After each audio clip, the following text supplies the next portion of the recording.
Hey guys, and welcome back to the AC Milan Career Mode. We have a pretty interesting episode today, not because we're playing Bayern, because, well, it's the final game of the group stages and we're already qualified as the group leaders, which is absolutely fantastic. We've also got two games in the Serie A against Udinese and Roma, not the smallest of opponents. That could be interesting. Three relatively tough sides, but against Bayern, of course, I'm going to save all my first team players, play a young side, play a side of players that haven't really had their chance so far to shine. This could be a good opportunity, especially against a team like Bayern. It's at home. Let's take a look at the team. It's going to be good to let a few of the first team players rest because, as you can see, the squad has been damaged recently by injuries and fitness, but everyone's going to get a good rest. This is the side I'm going for. TRayALLDay being the only first team. Actually, no. I'm going to swap him out. Pichinocchi is going to play instead. This is the team we've got, and apart from Mbaye and Yang, there is no one really in that team that gets played a lot. Maybe Jose Mauri occasionally as well, but it's not the strongest of sides. It's pretty weak. I want to give these guys a chance and see how they do. Bayern, of course, will be using their strongest possible 11 here at the San Siro because they need the points to qualify. This is the game that could see them get knocked out in the Champions League group stages, which would be a major shock across Europe to see one of the best teams not qualify. To me personally, I do not have a vendetta against Bayern. Whatever result they get, I'll accept it. For me, it's just a chance to see how well we do. I want to stay unbeaten though. That would be nice, even though it's going to be hard with this team. A quick look again at our team. It looks extremely young and inexperienced. Antonelli probably being the oldest player in the team at 28. But, you know, these guys deserve a chance. Let's take a look at the Bayern lineup because I have a feeling it will be dynamite. We've got Manuel Neuer in net, of course. Oh, I say that. Well, Kingsley Coman is normally not a starter. He played against us in the first game. Alaba is in centre mid. Kirchhoff and Badstuber at the back. Maybe not the full strength Bayern, but still a lot stronger than what we have. Good luck, Antonelli, against this man. It's a good ball in. Thomas Müller on the back post. What a save by Gabriel. And the follow-up block by Simic as well was brilliant. Good defending here against, well, Thomas Müller. He's not the worst player in the world, but look at that block as well. Niang receives the ball. He can play through Petagna, who has to use strength against David Alaba. He's got plenty of strength, and he holds on to it still against arguably the best left-back in the game. Well done by Petagna. He's still cutting inside against Jerome Boateng. Back into Niang. The pass wasn't good enough. Niang against Kirchhoff. He's holding him off. He's played in well here. Petagna is in a one-on-one. He lays it off to Simone Verdi, and it's 1-0 to AC Milan.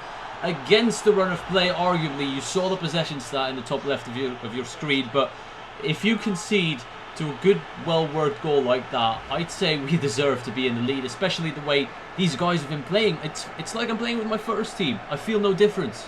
There you can see the match facts at half-time. Yes, it's a little bit against the run of play, but Bayern have no excuse here. Even if we're very clinical, they should be winning the game, and if they don't, frankly, they don't deserve to go through.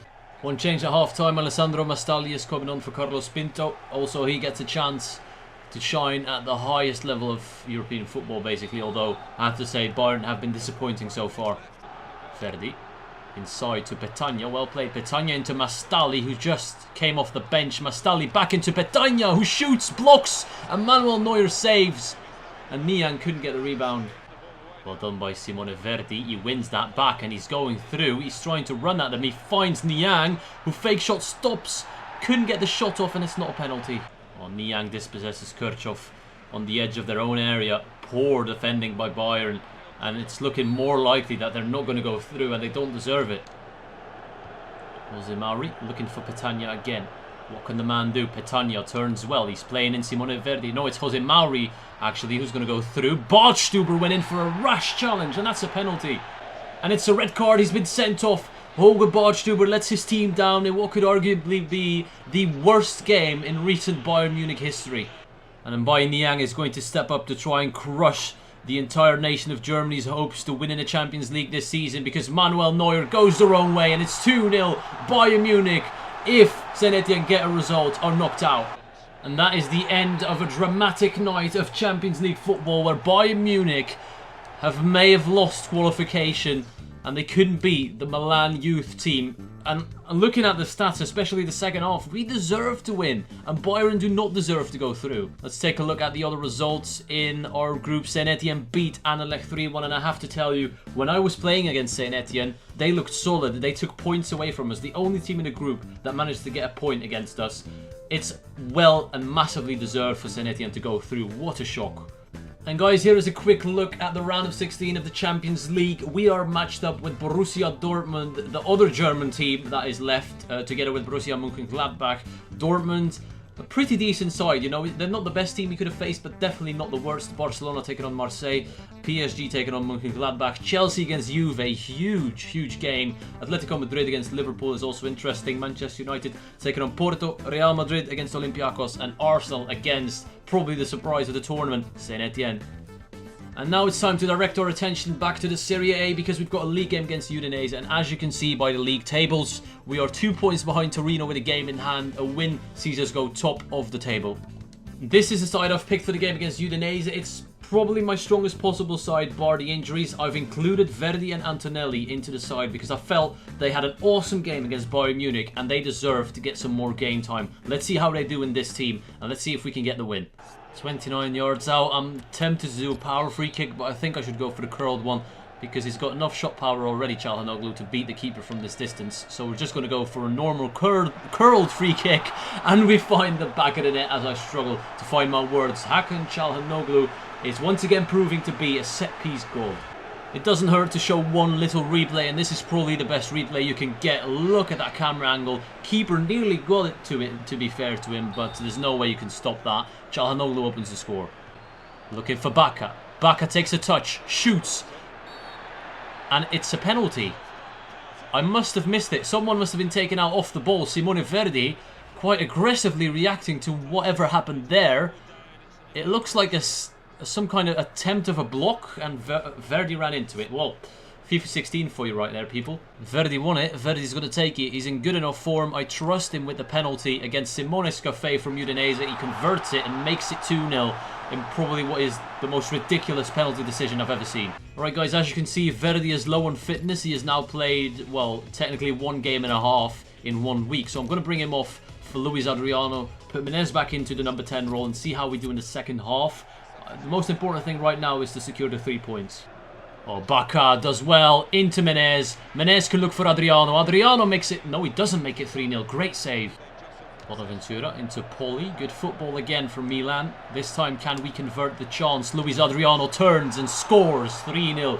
Should have been more than 3-0. I was messing about, not taking my chances. When we were 2v1, I tried to chip it to Adriano and volley it. Stuff like that I shouldn't be doing. I should be burying them like I have done now. Good finish, but Jesus, we're on fire today. I don't know what's happened.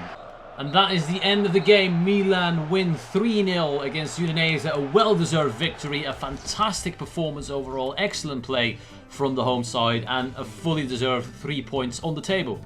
It's time to go to the Stadio Olimpico and face Roma. This is the side we're picking. Niang is getting the start ahead of Bacca, who has not been fantastic lately. Everyone who's in form is now playing. El Shaarawy is back from his injury. He's on the bench. I might bring him on at some later stage, but right now I don't want to risk it. Let's see what kind of result we can get in arguably the toughest game of today's episode, because Bayern was just too weak. The stadium is packed for a clash between the league leaders and 5th placed Roma. We are 1 point ahead of Torino, who are surprisingly doing extremely well. I want to keep my spot on top of the table, and it's very simple what we have to do here today. That is win.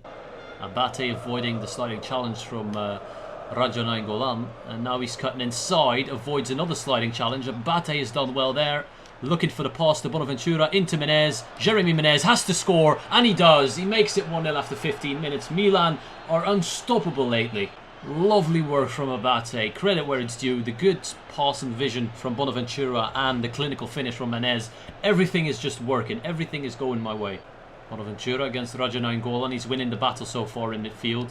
Couldn't quite make the right pass, but I have to say after about 40 minutes it's very obvious Milan are bossing it. The high pressure is working. Luis Adriano intercepts into Niang, and he should have scored. It's a good save.